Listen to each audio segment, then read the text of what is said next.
Hello everyone, I am Priyanka Gaur. Welcome back to my channel learning with pace. आज का हमारा topic है rules of language development. Language development का मतलब है भाषा का विकास। तो भाषा के विकास के क्या रूल्स हैं, क्या पैटर्न है, उनके बारे में हम बात करेंगे। ठीक है, तो पहले मैं टॉपिक लिखती हूँ, फिर इसको थोड़ा सा इलेबोरेट करके मैं समझाऊंगी। Rules of language development.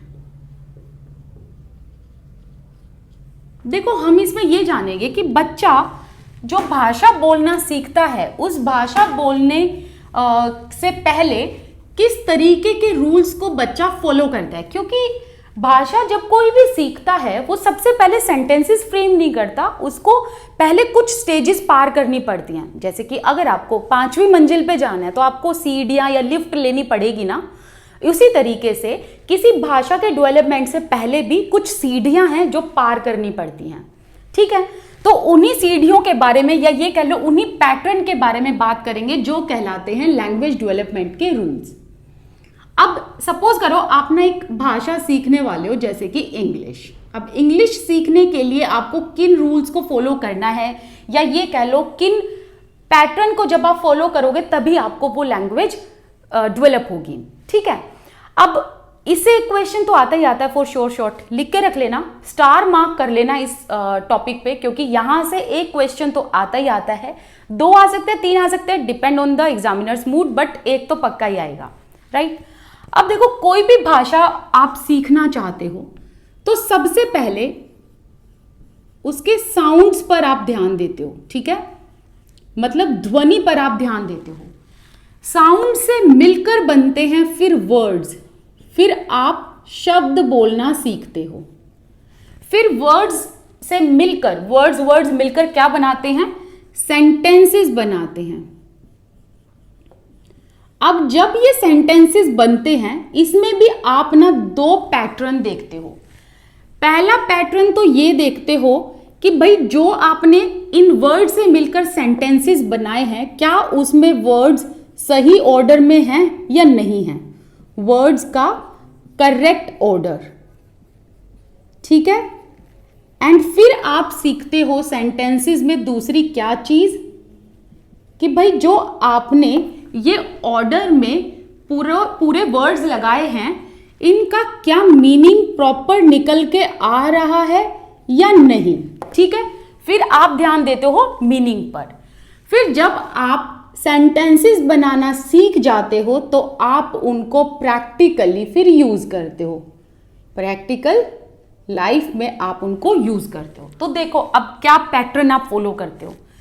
पहले साउंड सीखोगे, आपने पहले इंग्लिश के साउंड सीखे, साउंड से मिलकर बने शब्द, वर्ड्स से मिलकर बने सेंटेंसेस। लेकिन सेंटेंसेस में भी आप 2 पैटर्न फॉलो करते हो। पहले आप ये सीखते हो कि वर्ड्स का प्रॉपर ऑर्डर क्या है, फिर आप ये सीखते हो कि वर्ड्स जो आपने बनाए हैं, क्या उसका एक मीनिंगफुल सेंटेंस निकल कर आ रहा है, फिर उसको आप प्रैक्टिकल लाइफ में यूज करते हो। अब ये तो थी आसान चीज। ठीक है, ये तो मैंने आपको सिर्फ पहले आसान चीज बताई। अब जहां से क्वेश्चन आते हैं वो मैं आपको बताऊंगी। अब इन्हीं का ना टर्म है, रिस्पेक्टिव टर्म है, जो आपको याद रखनी है। ठीक है, देखो, साउंड को आप क्या कहते हो? साउंड को आप कहते हो फोनोलॉजी। ठीक है, फोनोलॉजी के बाद किस चीज का डेवलपमेंट होता है? फोनोलॉजी के बाद वर्ड्स, दैट मीन्स जिसे हम कहेंगे मॉर्फोलॉजी। फिर देखो, आपने वर्ड से मिलकर सेंटेंसेस बनाए, बट सेंटेंसेस में सबसे पहले आपने ये देखा कि क्या आपने सभी वर्ड्स को करेक्ट ऑर्डर में लगाया है। इसी को कहते हैं सिंटैक्स। शायद अब आपको ये चीज इजी लगेगी। ओके, अब फिर आप देखते हो कि क्या जो आपने सेंटेंसेस बोले हैं वो मीनिंगफुल हैं या नहीं हैं, तो उसे हम कहते हैं सिमेंटिक्स। एंड आप उनको अपनी फिर रियल लाइफ में जब यूज करते हो, दैट इज प्रैग्मेटिज्म। अब क्वेश्चन आता है यहां से। ये तो मैंने आपको इजी करने के लिए ये ट्रिक बताई है, लेकिन क्वेश्चन यहां से आता है। तो अब ये क्या है? ये है रूल। रूल किस चीज का भाई? रूल है लैंग्वेज डेवलपमेंट का। क्या है? सबसे पहले आप किसी भी लैंग्वेज की फोनोलॉजी को सीखते हो, फिर मॉर्फोलॉजी को सीखते हो, फिर सिंटैक्स, सिमेंटिक्स एंड देन आप उसको सोसाइटी में उस लैंग्वेज को यूज करते हो। दैट इज आपका प्रैक्टिकल यूज, जो हो गया प्रैग्मेटिज्म। आई बात समझ में? तो ये चीज आपको ऐसे ही ध्यान रखना है, एक ऑर्डर में ध्यान रखना है। ओके, अब आपको मैं इन सब का एक एक करके मीनिंग बताती हूँ। ओके, अब इससे तो आपको समझ आ गया ना कि फोनोलॉजी का मतलब साउंड्स, मॉर्फोलॉजी वर्ड्स, सिंटैक्स का मतलब वर्ड्स का करेक्ट ऑर्डर, सिमेंटिक का मतलब मीनिंग एंड प्रैक्टिकल लाइफ में प्रैग्मेटिज्म। अब देखो, अब वन बाय वन हम इनका मतलब करते हैं, फिर आपको और भी अच्छे तरीके से ये समझ में आएगा। ठीक है, इसी तरीके से आप अपने नोट्स भी बना लेना। पता है क्या, नोट्स बनाने में ना ऐसे भर भर के मत लिखो, ठीक है, बुलेट पॉइंट में लिखो ऐसे, बस इतना बहुत है। अब ये दिस इज एम आर ये हटा दो अपने नोट्स में से, क्योंकि फिर पेजेस भर जाएंगे। इस तरीके से एक एक वर्ड में अपने नोट्स बनाओ। अब देखो, फोनोलॉजी का मतलब जैसे कि मैंने बताया यहाँ पर साउंड्स, तो आप किसी भी भाषा को सीखने से पहले उसके साउंड्स पर ध्यान देते हो, जैसे कि ए, बी, सी, टी, एच, एस, है ना, ये आपने साउंड सीखी। जैसे कि हिंदी में अ, इसको ए भी बोलते हैं, ये है ब, ये है क, ये है ट, ये है ह, ये है स। तो आपने क्या सीखा? सबसे पहले आप बच्चों को यही तो सिखाते हो, फोनेटिक सिखाते हो ना, वही क्या है? फोनोलॉजी। तो फोनोलॉजी है क्या? अपने नोट्स में लिखो। अब यहां पर इतनी जगह है नहीं जो मैं लिखूं, प्लीज आप अपने राइट डाउन करो। फोनोलॉजी के आगे लिखो study of sounds, study of sounds. ठीक है, साउंड्स की स्टडी को हम क्या कहते हैं? फोनोलॉजी कहते हैं। एग्जाम्पल में लिखो, जैसे कि अ, ब, क, ट, ह, स। ठीक है, ए, बी, सी, डी और आगे जाके ये देखो टी, एच, एस। ये मैंने एक एक साउंड लिखी है, तो ये हो गए भाई साउंड्स। इन साउंड्स की स्टडी को आप कहते हो फोनोलॉजी। लेकिन आप ना साउंड्स को एक दूसरे के साथ मिला के अलग साउंड भी बनाते हो। वो कैसे? देखो, जैसे कि आपने ट और ह को मिला दिया। ठीक है, मैं यहां लिख देती हूं, जैसे कि आपने ट और ह को मिला दिया तो क्या बन गया? थ बन गया। थम बोलते हो ना, थम। ठीक है, तो थ बन गया। THUM होता है ना थम की स्पेलिंग, तो T एंड H, तो ट और ह को मिला के क्या बन गया? थ बन गया। इन द सेम वे आप S H को मिला दो, क्या बन गया? श बन गया। तो आप यहां क्या देख रहे हो? आप यहां ये देख रहे हो कि दो साउंड को मिलाकर भी एक साउंड बनती है। ठीक है, दो साउंड को मिलाकर भी एक साउंड बनती है। आपने ट ह को मिलाया, थ बनाया, स और ह को मिलाया, आपने श बना दिया। अब यहां पर आपको और क्या ध्यान रखना है? मैं इसको इरेज कर देती हूं क्योंकि इसका भी कोई काम नहीं है। ठीक है, हाँ, तो यहां पर आपने लिखा, पहले तो लिखो कि study of sounds are called phonology. अब इसमें ना फोनोलॉजी में एक सबसे स्मॉलेस्ट यूनिट होती है, स्मॉलेस्ट यूनिट। वो स्मॉलेस्ट यूनिट का नाम क्या है? सुना होगा आपने, मैंने कराया भी हुआ है, फनीम्स, है ना। तो फोनोलॉजी का बेटा कौन है? फनीम्स है।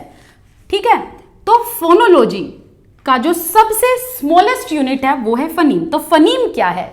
बेसिकली ये साउंड की वो स्मॉलेस्ट यूनिट है जिस साउंड को आप ब्रेक ना कर सको। ठीक है, जैसे कि आप देखो, ये जो है साउंड, क्या आप इसे ब्रेक कर सकते हो? नहीं कर सकते। तो ये क्या है? ये फनीम है। क्या आप ट को ब्रेक कर सकते हो? नहीं कर सकते, ये भी फनीम है।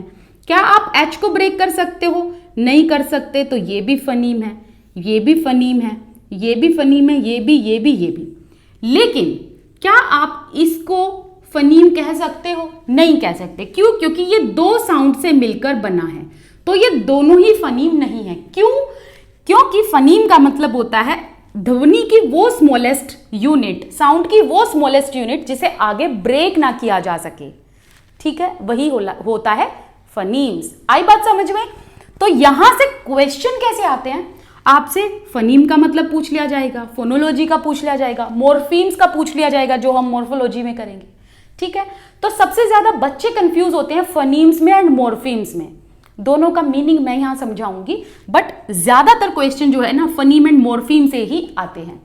ओके, आई बात समझ में? तो अब आया ना समझ में कि phonology study of sounds, and इसमें फनीम्स क्या होते हैं, फनीम्स होते हैं जो साउंड की सबसे स्मॉलेस्ट यूनिट होती है जिसे आप आगे जाकर ब्रेक ना कर सको। लिख लेना, विच इज नॉट ब्रेकेबल।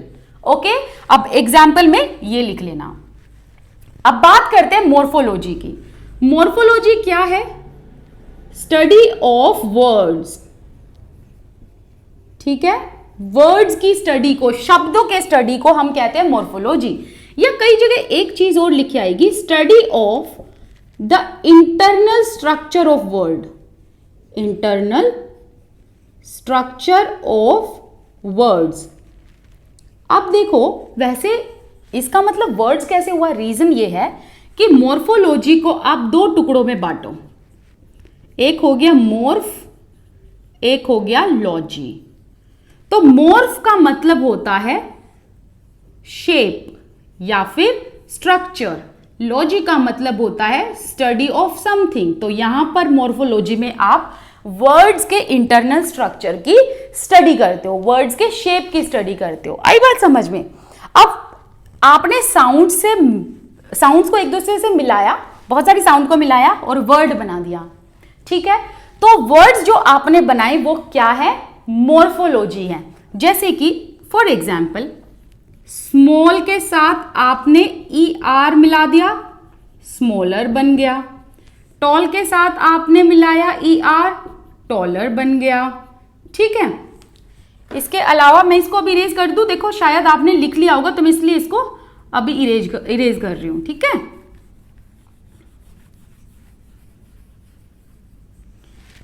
इसके अलावा आपने स्मॉल के साथ ये मिला दिया। अब देखो, चलो वर्क की बात करते हैं, वर्क के साथ ER मिला दिया, वर्कर बन गया। ठीक है, इसी तरीके से आप ED भी मिला सकते हो किसी चीज के साथ। ठीक है, तो चलो वॉक के साथ आपने ED मिला दिया, वॉक्ड हो गया। ठीक है, तो ये क्या है? ये है मॉर्फोलॉजी। अब मॉर्फोलॉजी का भी बेटा है, जिस तरीके से फोनोलॉजी का प्यारा सा बेटा है फनीम्स, तो मॉर्फोलॉजी के बेटे को हम क्या कहेंगे? मॉर्फीम कहेंगे। तो मॉर्फीम क्या है? जिस तरीके से फनीम स्मॉलेस्ट यूनिट है साउंड की, उसी तरीके से मॉर्फीम स्मॉलेस्ट यूनिट है वर्ड्स की। ठीक है, तो किस तरीके से स्मॉलेस्ट यूनिट? ऐसे वर्ड्स, वो स्मॉल वर्ड्स जिसको आप आगे जाकर ब्रेक ना कर सको, उसी को कहते हैं मॉर्फीम। फॉर एग्जाम्पल, अगर मैं आपसे पूछूं वॉक्ड, क्या ये मॉर्फीम है? ये मॉर्फीम नहीं है। क्यों नहीं है? क्योंकि वॉक्ड जो है दो वर्ड से मिलकर बना है, एक तो वॉक और एक ED, तो ये मॉर्फीम नहीं है। लेकिन अगर मैं आपसे पूछूं वर्क, क्या ये मॉर्फीम है? ये, जी हाँ, ये मॉर्फीम है। आप इसको तोड़ के देखो, कोई भी मीनिंगफुल वर्ड इसका नहीं बनेगा। ठीक है, जैसे कि देखो, मैंने कहा बैन। ठीक है, ये एक स्मॉलेस्ट साउंड है। क्यों है? आप इसको तोड़ो, आप इसको तोड़ोगे BA और N, क्या कोई मीनिंगफुल वर्ड बना है तोड़कर? नहीं बनाना। तो मॉर्फीम वो वर्ड्स की स्मॉलेस्ट यूनिट होते हैं जिनको अगर आप तोड़ोगे भी तो उनका मीनिंग नहीं बनेगा। तो ऐसे शब्द जिनको तोड़ा ना जा सके और तोड़कर कोई मीनिंगफुल वर्ड ना बने, उसी को हम मॉर्फीम कहते हैं। हालांकि इन चीजों को मैंने अलग से समझाया हुआ है, एक नहीं, मैंने 2 वीडियो बनाई हुई है इस पे, लेकिन मैंने उसमें ऑर्डर नहीं आपको बताया था। तो अगर आपने वो वीडियोस नहीं देखी तो उसमें देख लेना, इनको और भी डिटेल में समझाया हुआ है। नेक्स्ट है सिंटैक्स। सिंटैक्स का मतलब जैसे अभी बताया कि वर्ड्स का करेक्ट ऑर्डर, तो आप ये कह सकते हो बेसिकली ये है स्टडी ऑफ रूल। ठीक है, स्टडी ऑफ रूल कि प्रॉपर क्या रूल है एक लैंग्वेज का, एक वर्ड का, कि जो सेंटेंस आप बोल रहे हो उसमें आपने वर्ड्स को प्रॉपर ऑर्डर में लिखा है कि नहीं लिखा है। अब जैसे कि मैंने आपको बोला, अभी मैं क्या कर रही हूं? I am teaching. तो मैंने बोला आई एम टीचिंग। तो आपको समझ आ रहा है कि हाँ भाई प्रियंका मैम तो पढ़ा रही हैं, सही बोला प्रियंका मैम ने। लेकिन अगर मैं ये बोलूं कि एम टीचिंग आई, तो आप कहोगे ये क्या बोल रहे हो मैम, कुछ समझ नहीं आ रहा। ठीक है, कुछ समझ आया? नहीं आया ना। तो अब देखो आपने यहां पर क्या करा, ऊपर वाले सेंटेंस में आपने प्रॉपर वर्ड्स को ऑर्डर में लिखा, तो ये है सिंटैक्टिकली करेक्ट। एंड एग्जामिनर आपसे यही क्वेश्चन ऐसे पूछेगा, स्टेटमेंट दे देगा और पूछेगा which one is syntactically correct and which one is incorrect. ठीक है, and this is syntactically incorrect क्योंकि इसमें वर्ड्स को प्रॉपर ऑर्डर में नहीं लिखा। वैसे वर्ड्स का बेसिक स्ट्रक्चर क्या होता है, सेंटेंस का बेसिक स्ट्रक्चर क्या होता है? जैसे कि आप क्या बोलते हो, subject plus verb plus object, वही यह है subject plus verb plus object. लेकिन यहां पर देखो, क्या आपने प्रॉपर ऑर्डर में लगाया है सेंटेंसेस को? नहीं लगाया ना, वर्ड्स आपने इस साइड उस साइड कर दिए, तो जिसका कोई मतलब नहीं है। तो ये सिंटैक्टिकली इनकरेक्ट है, ये सिंटैक्टिकली करेक्ट है। तो क्वेश्चन ऐसे ही आते हैं। नेक्स्ट देखो, सिमेंटिक्स का जैसे मैंने अभी बताया कि भाई सिमेंटिक्स का मतलब है कि जो आपने वर्ड्स को ऑर्डर में लगाया है, क्या उनका मीनिंगफुल सेंटेंस बन रहा है, क्या वो सेंटेंस मीनिंगफुल है, क्या उसका शब्द निकल के आ रहा है, उसी की स्टडी जो है कहलाता है सिमेंटिक्स। तो study of the meaning of words, meaning of words जिसे कहते हैं सिमेंटिक्स। ठीक है, तो जैसे अगर मैं कुछ शब्द बोलूं तो क्या उसका प्रॉपर मीनिंग निकल के आ रहा है। जैसे कि मैं कहूं I am going to school, आपको समझ आ रहा है कि भाई मैंने क्या कहा, मैं स्कूल जा रहा हूं।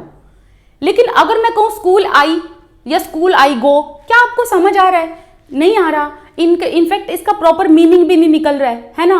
तो वही क्या हुआ, सिमेंटिकली इनकरेक्ट हो गया, जिसका मीनिंग ना निकला, और जिसका प्रॉपर मीनिंग निकल रहा है वो हो गया सिमेंटिकली करेक्ट। अब बच्चे कंफ्यूज होते हैं, आप लोग कंफ्यूज होते हो सिंटैक्स एंड सिमेंटिक्स में। देखो भाई, बेसिकली आपको याद क्या रखना है, सिंटैक्स में सिर्फ और सिर्फ वर्ड्स के ऑर्डर पर ध्यान दिया जाता है। क्या वर्ड्स में जो वर्ड्स हैं वो प्रॉपर तरीके से ऑर्डर में बने हुए हैं या नहीं बने हुए।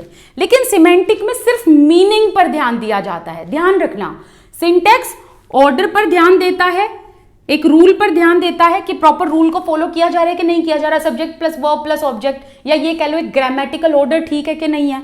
सिमेंटिक्स में ये देखा जाता है कि क्या मीनिंग निकल रहा है या नहीं निकल रहा है, ये ध्यान रखना आप। तो एक काम करो, सिमेंटिक के आगे लिखो मीनिंग, सिंटैक्स के आगे लिखो ऑर्डर या ग्रामर स्ट्रक्चर, आपको अब डिफरेंस समझ में आ जाएगा। ठीक है, प्रैग्मेटिज्म का मतलब क्या होता है कि आपने उस लैंग्वेज को सोसाइटी में यूज करा। लेकिन यहां पर एक बहुत ही इंपॉर्टेंट लाइन जिसको आप स्टार मार्क करोगे और ये लिखो कि भाई हम जो लैंग्वेज सोसाइटी में बोलते हैं और जिन शब्दों का हम यूज करते हैं, उन शब्दों का अलग अलग कॉन्टेक्स्ट में अलग अलग मीनिंग बनता है।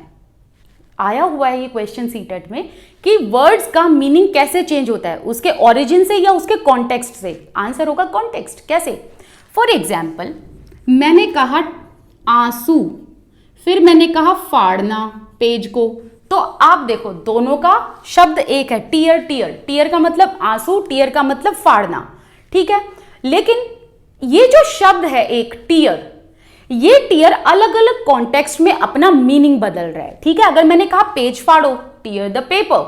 ठीक है, अगर मैंने कहा कि मेरे को आंसू आ रहे हैं, ठीक है, tears roll down over my cheeks, तो कहने का मतलब है कि एक ही शब्द के अलग अलग मीनिंग बनते हैं अलग अलग कॉन्टेक्स्ट में। तो ध्यान रखना कि जब आप सोसाइटी में लैंग्वेज को यूज करते हो, मतलब प्रैक्टिकली, जब आप प्रैग्मेटिज्म का मतलब होता है प्रैक्टिकली, तो जब आप किसी भी लैंग्वेज को प्रैक्टिकली सोसाइटी में यूज करते हो, वो चेंज हो जाता है कॉन्टेक्स्ट के हिसाब से, कि आप किस कॉन्टेक्स्ट में वो बात कह रहे हो। ठीक है, इसके अलावा आप अलग अलग जैसे रीजन या अलग अलग एरिया में जाओगे, हर एक शब्द का, हर एक भाषा का मीनिंग बदल जाता है, बोली का मीनिंग बदल जाता है, आपकी टोन का मीनिंग बदल जाता है। जैसे कि अगर हरियाणा की बात करें, यहाँ खड़ी बोली बोली जाती है। आप दूसरे देश में, दूसरे रीजन में जाओगे, वहां पर आप देखोगे ऐसी बोली नहीं बोली जाती है, वहां पर शायद बहुत प्यार से, बहुत तहजीब से बोलते हो, राइट। तो आप क्या देखते हो यहाँ पर कि भाषा जो है वो सोसाइटी में इस तरीके से अपना रूप बदलती रहती है, उसके वर्ड्स के मीनिंग बदलते रहते हैं कॉन्टेक्स्ट में। ठीक है, तो वो लाइन आप ध्यान रखना, कॉन्टेक्स्ट वाली जो मैंने बोली थी। तो ये हो गया हमारा प्रॉपर ऐसे लैंग्वेज डेवलपमेंट का एक टॉपिक, जिसमें हमने ये जाना कि किस रूल्स को, मतलब किन सीढ़ियों को पार करना पड़ता है फिर आगे जाकर लैंग्वेज को डेवलप करने के लिए। ठीक है, तो इस तरीके से लैंग्वेज डेवलप होती है और आप स्कूल में भी यही सिखाते हो बच्चों को। सबसे पहले फोनेटिक्स सिखाए जाते हैं, फिर मोर्फोलॉजी, फिर सिंटैक्स, फिर सेमेंटिक्स एंड देन प्रैग्मेटिज्म। ठीक है, तो आज का ये टॉपिक हमारा कंप्लीट हुआ। कोई डाउट है बता देना। इसके अलावा आप मेरे साथ टेलीग्राम, इंस्टाग्राम पर जुड़ सकते हैं। दोनों की आईडी लिंक आपको डिस्क्रिप्शन बॉक्स में मिल जाएंगे एंड इंस्टाग्राम की आईडी आपको यहाँ पर स्क्रीन पर भी डिस्प्ले हो जाएगी। चलिए मिलते हैं नेक्स्ट वीडियो में। Till then bye bye. Thank you so much for watching this video. I wish you all the best. Keep learning. Thank you so much.